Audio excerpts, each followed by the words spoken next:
so highway. Further we come, realize a better day. 4 ans d'existence, voilà, milliards salvatrices. L'équipe supérieure, NCF, la réelle matrice. 2015 championne NAC10, bonjour la coupe du monde. Mademoiselle, monsieur, chers camarades, chers étudiants, chers professeurs, chers mes co-équipés, bonjour. Je me nomme Serigne Fallou Mbacké Dieng. Je suis étudiant en transport et logistique en 2e année. Bon, sans trop temps tarder, je vais dire des introductions sur l'amicale. L'amicale des élèves et étudiants de Hann-Bel, je m'excuse du maïs. Je suis un membre de Hann-Bel, c'est pour cela. L'amicale des élèves et étudiants et logisticiens de Sud-Afrique a vu le jour le 25 dans le seul but de contribuer à la filière de transport logistique. Sur ce, nous avons des étudiants de la licence 2 et de la licence 3 téléinfluence. Les objectifs de l'amicale sont aider les étudiants dans les TD en faisant des cours de renforcement et aussi les aider dans leur soutenance. L'amicale effectue des visites pédagogiques au niveau des aéroports, des gares et des routes pour mieux préparer les étudiants à la pratique. Ensuite, elle compte 215 membres qui ont acheté la carte membre pour pouvoir bénéficier davantage.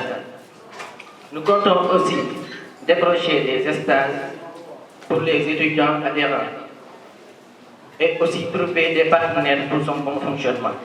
Messieurs les professeurs, chers invités, chers étudiants, je vous salue profondément et vous remercie de votre mobilisation.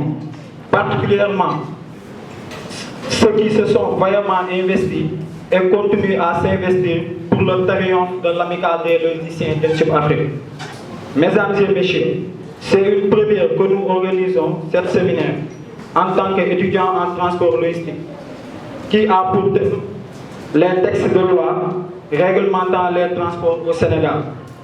Par conséquent, en tant qu'apprenants à la recherche de la sagesse et de la perfection, cela nous permettra de mieux solidifier nos acquis. Cependant, nous aurons l'honneur et le privilège d'écouter les infatigables professeurs, à savoir M. Dramé et M. Ndiaye, qui apporteront plus d'éclaircissement à ce sujet. Nos vifs remerciements à toute l'administration de Sud-Afrique qui nous ont permis d'organiser cet événement, plus particulièrement au directeur général, je veux nommer M. Ibrahima Mbengue, qui a compris qu'un bon manager ne doit pas porter l'étudiant, mais il doit le guider s'il veut qu'il marche avec ses propres pieds. Ainsi, nous vous adressons également, chers professeurs, nos remerciements de votre dévouement, de votre disponibilité, de vos conseils, car ici à Sud-Afrique, vous ne formez pas des étudiants, mais plutôt des leaders de demain qui seront très utiles pour notre société. M. Dramé et M. Ndiaye, qu'ils n'arrêtent de nous faire comprendre. Knowledge is power, le savoir est un pouvoir. Nous sommes très conscients de cela. Merci du fond du cœur pour ces conseils prodigieux et de nous rendre opérationnels grâce à vos enseignements de qualité. En effet, cette osmose a propulsé notre chère et prestigieuse école, je veux nommer Sud-Afrique, dans le carré restreint des meilleures écoles de formation du Sénégal, je dirais même de l'Afrique. Vive Aléa, vive Sud-Afrique. Je vous remercie. Donc bonjour l'assistance, donc bonjour chers étudiants. J'adresse en tout cas mes salutations donc les plus respectueuses à l'honorable professeur M. Khalifa Ababacar Dramé, donc qui est un collègue mais aussi un ami.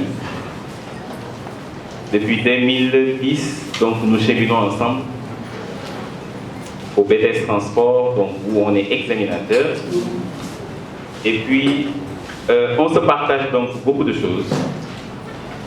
Et à chaque fois qu'il y a une entreprise, donc dans le but de vulgariser cette filière donc d'apporter en tout cas sa contribution dans cette école, il n'hésite pas à m'appeler. Donc si je suis à INSUP Afrique, donc depuis 2015 si je ne me trompe, c'est par 14, donc c'est par l'entremise donc de M. Khalifa Ababacar Sall. Et je tiens quand même à dire que c'est un monument donc dans cette filière. C'est un monument dans cette filière. En tout cas, moi personnellement, j'ai beaucoup appris de lui. N'est-ce pas? Voilà, très bien. Et puis c'est mon professeur en même temps.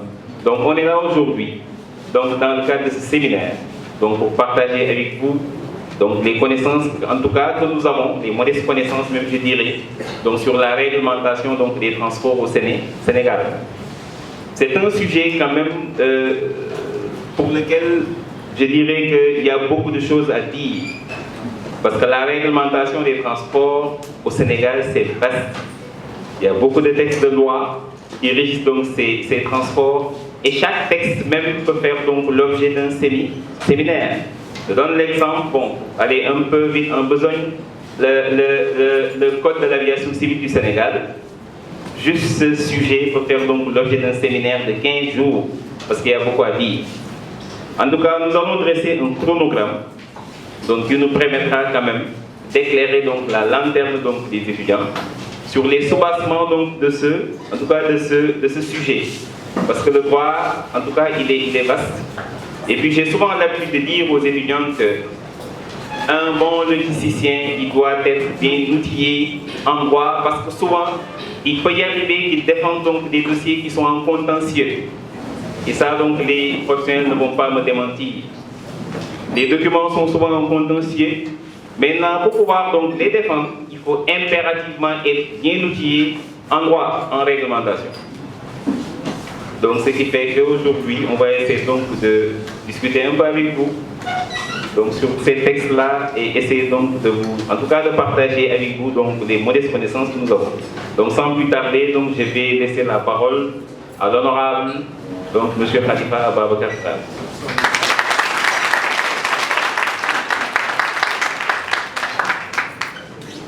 Bonjour tout le monde. Bonjour chers étudiants. Bonjour le professionnel, l'excellent Martin des études multimédia. Je te félicite aussi pour l'excellent boulot. Alors, pour ne pas être long dans la... Pourquoi? Parce que il a dit tout à l'heure que depuis 2010, lui et moi, pratiquement, on a façonné le BTS Transport, mais aussi j'ai beaucoup appris. Parce que vous savez qu'on est dans une filière qui évolue tout le temps dans l'espace et dans le temps. Donc tout au long de notre cheminement, de notre compagnonnage, il a eu à apporter pas mal de mises à jour au fur et à mesure. Donc j'ai beaucoup appris de lui. Et je profite aussi de l'occasion pour le remercier. Pourquoi? Parce que depuis 2014, vous êtes tous témoins de ça. Il y a eu explosion, ce que j'appelle explosion démographique des étudiants. Donc c'était très difficile en transport logistique et j'étais le seul.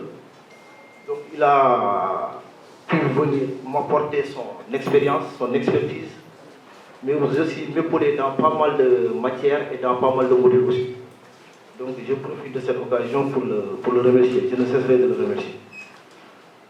Alors, pour ce qui est du séminaire, c'est un séminaire que les membres de l'ALEA on a voulu organiser depuis janvier. Mais à chaque fois, c'est moi qui renvoyais les délais. Pourquoi? Parce qu'entre janvier et juin, l'emploi de temps est souvent un peu serré. Maintenant, vu qu'après le ramadan, les emplois de temps se sont desserrés un peu, j'ai dit aux membres maintenant qu'on peut commencer à faire un séminaire par mois.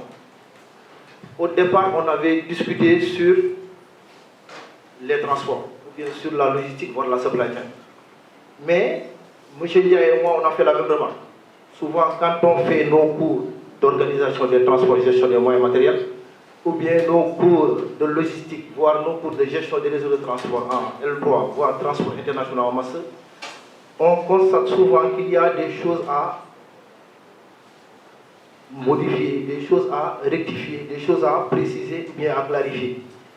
C'est pourquoi on s'est, de commun accord, on a pu constater que le plus important, c'était de faire un séminaire. Oui, on a pu constater que le plus urgent, c'était de faire un séminaire sur l'étude du droit des transports, un séminaire sur le contrat de transport, les textes de loi au Sénégal, et après maintenant nous allons voir ce que l'international va donner. M. Diallo a dit tout à l'heure, les points que nous devrons aborder dans l'interprétation du séminaire, tous ces points-là pour faire l'objet d'un séminaire. Pourquoi? Parce que rien que le code de la marine marchande peut prendre 6 heures de temps. Le contrat de transport, souvent on fait des séminaires de 48 heures sur ça. D'accord? C'est pourquoi c'est un échange, on va juste essayer d'apporter quelques précisions, arrondir les angles en quelque sorte. Donc le séminaire tournera autour de 4 points. Je ne sais pas si le temps nous le permettra, mais on va faire le maximum. Vu qu'on est des logiciens, on doit être capable d'optimiser.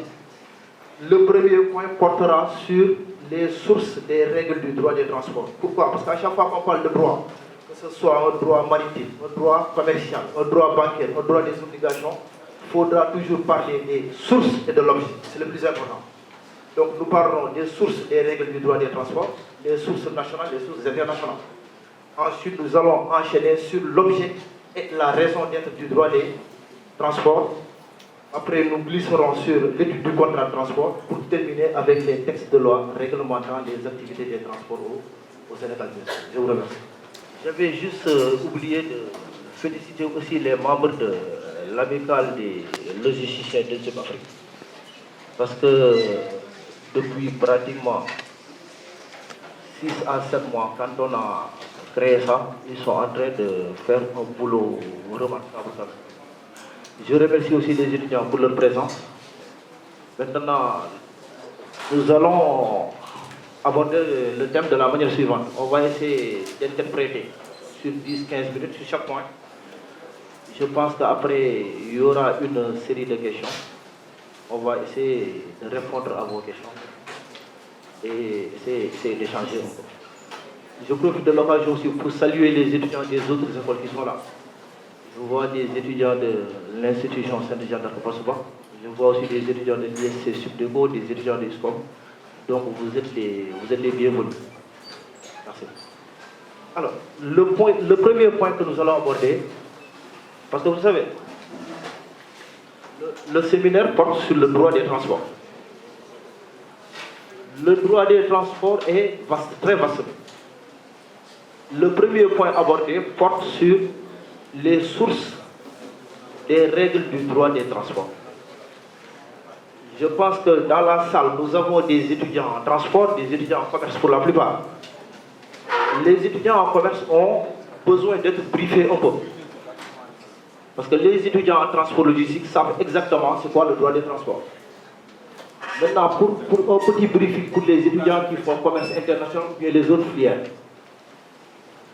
il faut savoir que le droit des transports est une discipline juridique, comme d'ailleurs le contentieux douanier. L'activité de transport est une activité sensible et extrêmement complexe. Je pense que même professeur, on devait démarrer même par clarifier la notion de transport avant de parler de droit des transports. Alors, comme vous l'avez tous appris en classe, la logistique, c'est tout un ensemble de maillons. On dit souvent que la logistique, c'est la science de l'organisation des systèmes. Certains diront que la logistique, c'est l'ensemble des dispositions prises depuis l'approvisionnement jusqu'à la mise à disposition de la marchandise au client final. D'autres diront que la logistique, c'est une gestion centralisée de liaisons multiples et complexes dont l'objectif est de satisfaire le client. D'autres diront que la logistique consiste à apporter ce qu'il faut, là où il faut et quand il faut. Et certains diront que la logistique, c'est un ensemble de maillons. Ces maillons-là sont reliés les uns aux autres. Entre autres maillons, on peut parler de l'approvisionnement, du stockage, de la manutention, de la douane, des assurances, des emballages, étiquetage, marquage, etc., etc. Maintenant, dans ces maillons-là, il y a un maillon qui est extrêmement sensible, qu'on appelle le transport. Si la logistique est une science, le transport est une activité. Une activité du secteur tertiaire. Le transport, c'est juste une prestation de service. Alors, l'activité de transport est tellement complexe et tellement sensible qu'à un moment de l'histoire, il fallait le réglementer. Et pour le réglementer, il a fallu l'intervention non seulement des professionnels du transport, entre autres les usagers, que ce soit expéditeurs de marchandises, bien voyageurs, et de l'autre côté, nous avons les transporteurs. Il a aussi fallu l'intervention des États, parce qu'il y a pas mal de conventions en droit des transports qui ont été édifiées par les États. Je peux citer entre autres la convention de Chicago du 7 décembre 1944 relative à l'OACI. Je peux citer aussi la convention de Montego Bay sur le droit de la mer, etc., etc.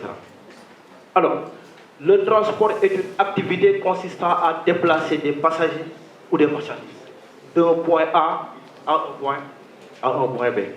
Maintenant, ce déplacement est souvent très complexe, surtout si on doit déplacer la marchandise par voie maritime ou bien par voie aérienne.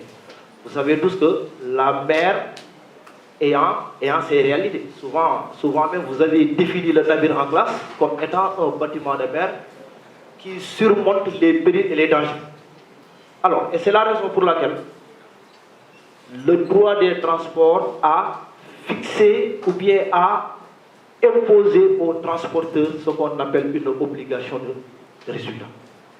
Parce que transporter, que ce soit des passagers ou bien des marchandises, c'est extrêmement compliqué. Maintenant, il y a des sources.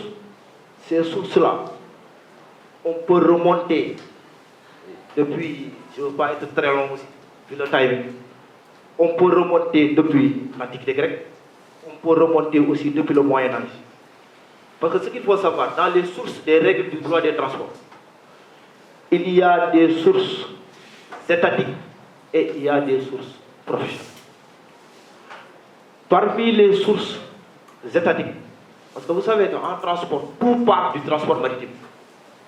Je ne sais pas si vous vous rappelez, même quand vous avez étudié les Incoterms, je pense qu'on vous a dit que la CCI a été créée pour la première fois en 1936.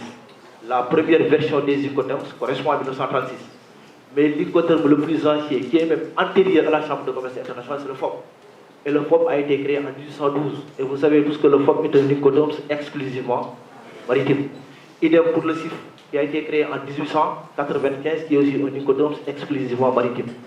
Si je prends l'exemple des assurances transport, les assurances transport avec Edward Lloyd, suite à l'incendie de Londres en 1666, aussi, l'assurance a vu le jour aussi en transport maritime.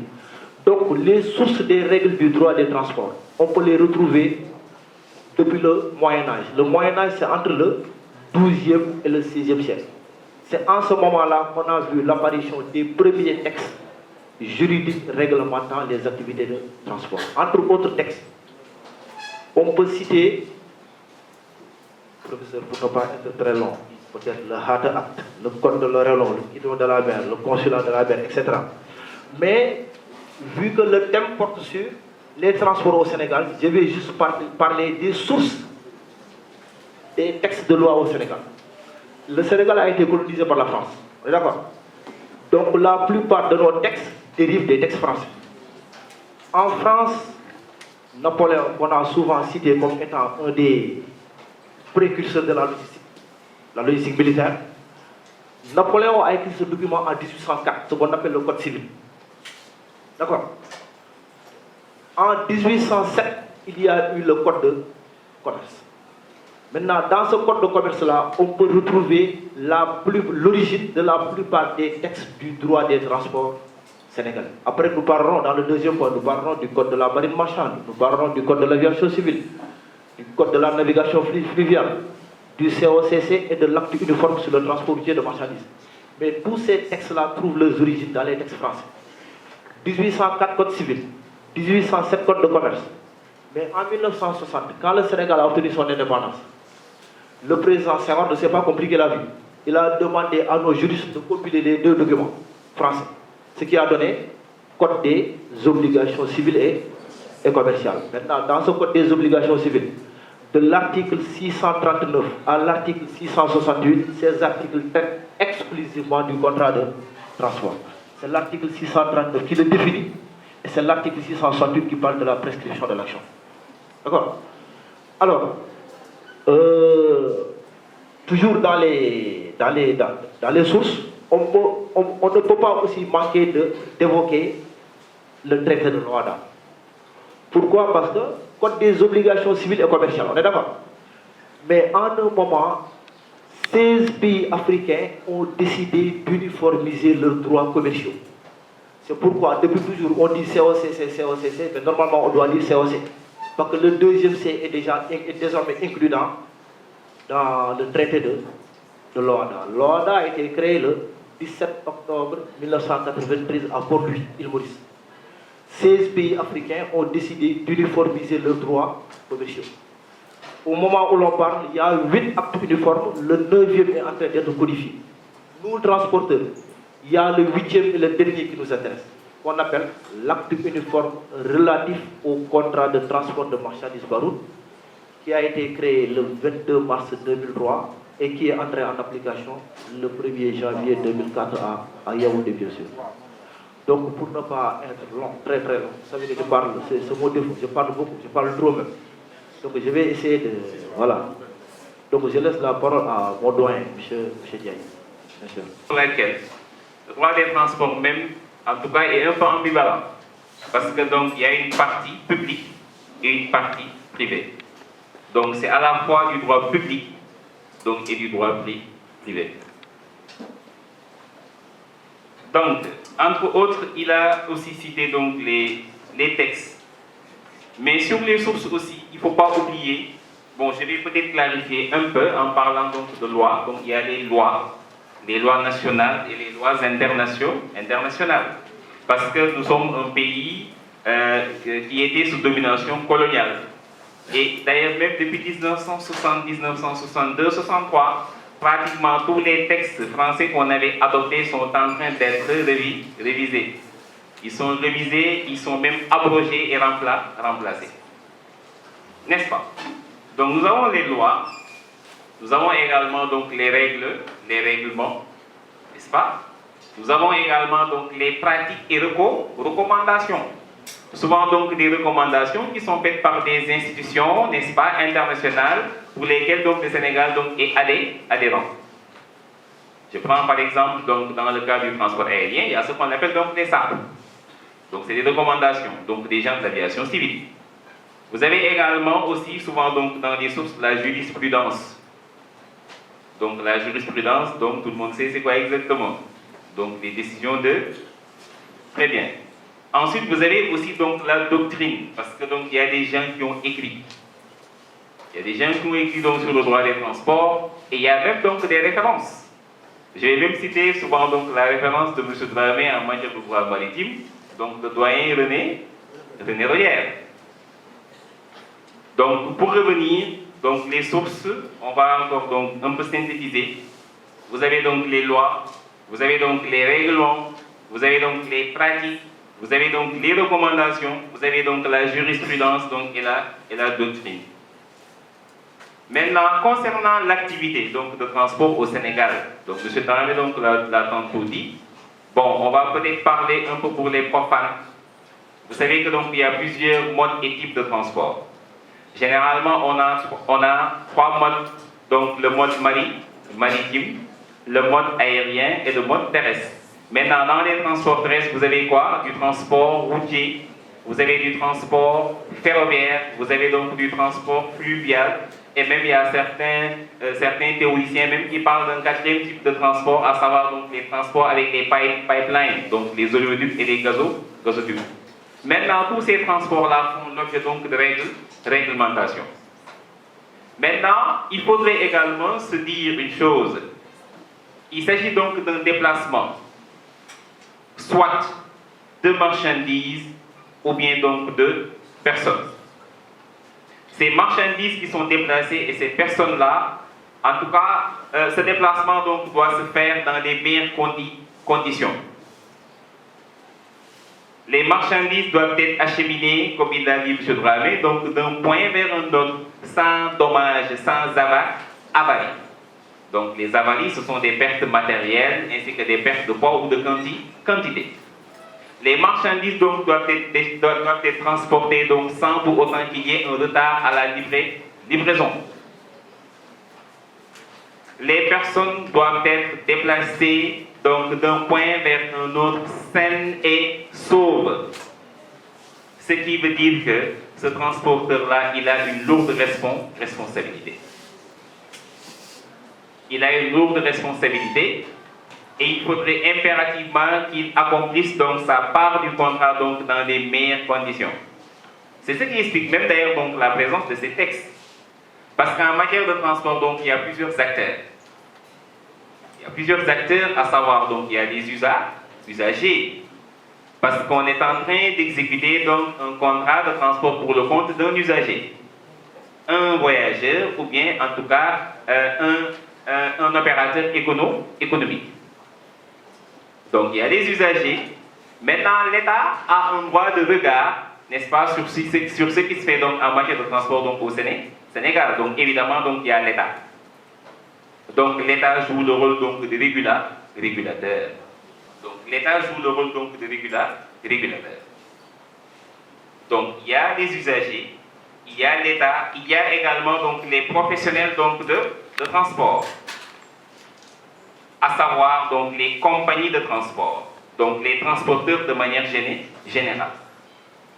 Vous voyez, il y a donc les transporteurs, mais il y a également d'autres professionnels donc, qui évoluent donc, dans les sphères souvent où se rencontrent, n'est-ce pas, donc, les personnes ou bien donc, les marchandises. Donc il y a beaucoup d'acteurs. Donc il faut impérativement mettre en place donc, des textes qui permettront donc d'arrondir les angles et que l'on puisse savoir exactement quel est le rôle de chaque acteur donc, dans cette activité. Ce qui fait que, donc, je l'ai dit tantôt donc, au début de mes propos, que le droit des transports, il est très vaste. C'est vrai que nous, généralement, dans les classes de première, deuxième et troisième année, on se focalise uniquement sur les textes de loi qui sont relatifs au contrat de transport. Mais il n'y a pas que ça. Donc il y a la présence de plusieurs textes. N'est-ce pas? Il y a la présence donc de plusieurs textes et ces textes-là, comme je dis, c'est des textes qui sont mis en place simplement donc, dans le but de réglementer les rapports donc, qui lient donc, les acteurs de ce transport. Donc je disais, je ne peux pas manquer de parler un peu du contrat de transport en parlant de l'objet. Vous savez qu'à chaque fois que vous étudiez une notion, un chapitre, un module ou bien une matière, au début du module, il y a une question que vous, étudiants, devez toujours poser au prof. Monsieur, quel est l'objectif du module? Ou bien quel est l'objectif de la matière? Pourquoi? Parce que on s'est tous croisés aux soutenances de pratique du transport, de la logistique. Souvent, la remarque faite, c'est que les étudiants, parfois, ils apprennent des matières sans pour autant savoir pourquoi ils apprennent cette matière. Et c'est important, à chaque fois que vous étudiez les mathématiques, la logistique, la comptabilité, sur un chapitre précis, de demander au prof, monsieur, quel est l'objectif de ce chapitre? Le prof devra vous dire, à la fin du module, l'étudiant doit être apte à faire ça, ça et ça. Parce que n'oubliez pas aussi qu'on vous forme pour que vous soyez opérationnel en entreprise. C'est ça la finalité. Le but, l'objectif de la formation professionnelle, c'est de créer des professionnels et que vous soyez opérationnel au bout de 2 ans, voire de 3 ans, bien sûr. Alors, l'objet du droit des transports. Vous savez tous que dans un contrat de transport, nous avons 2 parties. Il y a la partie puissante et la partie faible. Maintenant, je vais vous renvoyer la question. Je le fais souvent en classe. J'aime bien que les étudiants, j'aime bien qu'il y ait du répondant souvent. Entre le transporteur et l'usager, qui pensez-vous être la partie puissante et la partie faible? Le transporteur est la partie la plus forte, la plus puissante. Donc l'usager, c'est la partie faible. L'objet du droit des transports, c'est de protéger la partie faible lors de la négociation, la signature et l'exécution du contrat de transport. je répète, l'objet et la raison d'être du droit des transports, c'est de protéger l'usager considéré comme étant la partie faible. Le droit va le protéger dans la négociation, dans la signature et dans l'exécution du contrat de transport. Alors maintenant, comment l'usager va-t-il obtenir cette protection? Grâce à ce qu'on appelle en droit le renversement de la charge de la preuve au profit de la partie faible. Vous savez tous que le transporteur est soumis à une obligation de résultat. C'est quoi l'obligation de résultat? La loi dit au transporteur, lorsqu'on te remet la marchandise au point de départ, ou bien lorsque tu embarques des passagers au point de départ, tu dois les livrer à destination sains et saufs. Les marchandises, tu dois les livrer comme tu les as reçues au départ, sans dommage, sans avarie, sans perte et sans retard à la livraison. À défaut, ta responsabilité est automatiquement engagée. C'est ça qu'on appelle l'obligation de résultat. Tu dois coûte que coûte atteindre un résultat prévu d'avance par la loi, différente de l'obligation de moyens. L'obligation de moyens, on demande au professeur Michel Ndiaye de faire tout son possible pour que ses étudiants soient excellents. Mais je vais vous taquiner un peu, si les étudiants refusent d'être excellents, ils ne disent rien. D'accord? Donc c'est ça l'obligation de moyens. Ça s'applique pour le professeur, pour le médecin, pour l'avocat, etc. Mais le transporteur, ou bien même ce qu'on appelle le contrevenant de la douane, les sociétés de transit, la douane, l'article 69 du Code des douanes, leur demande d'emprunter les routes légales pour faire la déclaration en détail des marchandises sans aucune erreur. Sinon, leur responsabilité est automatiquement engagée. Donc c'est ça qu'on appelle l'obligation de résultat. C'est une obligation lourde, hein, qui pèse très lourd sur la tête du transporteur. Et c'est la raison pour laquelle toutes les conventions ont prévu des clauses d'atténuation de cette obligation de résultat. Ce qu'on a l'habitude d'appeler les plafonds d'indemnisation ou bien les limites de responsabilité, bien sûr. Alors, maintenant, toujours dans l'objet, protection de l'usager. On a parlé de l'obligation de résultat. Mais quand est-ce que cette obligation commence à peser sur le transporteur? Ça, c'est un débat, souvent. Pourquoi? Parce que il est souvent arrivé, nous qui sommes des praticiens, souvent dans le port, le transporteur n'a pas souvent accepté qu'on lui renvoie la responsabilité. Pourquoi? Parce qu'il a resitué la période du transport. C'est-à-dire que quand est-ce que l'obligation commence à peser et quand est-ce que l'obligation cesse de peser sur le transporteur. Je pense que en droit, vous avez tous appris les notions de prise en charge et de livraison. La loi dit l'obligation de résultat commence à peser sur le transporteur au moment où il prend en charge les marchandises. Bien sûr, cette obligation cesse de peser au moment où il livre la marchandise. Maintenant, les notions de prise en charge et de livraison sont des notions juridiques extrêmement importantes qui méritent d'être clarifiées. Prendre en charge, ça ne veut pas dire je viens, je donne cette bouteille à Khadim, Khadim prend la bouteille. Non. La loi dit la prise en charge, c'est déjà un acte juridique et matériel. Acte juridique, pourquoi? Parce que la loi dit ton obligation commence à peser. Matériel, je dois lui remettre un bien. Alors la loi dit que la prise en charge est un acte juridique et matériel par lequel le transporteur prend possession effective de la marchandise et l'accepte au transport.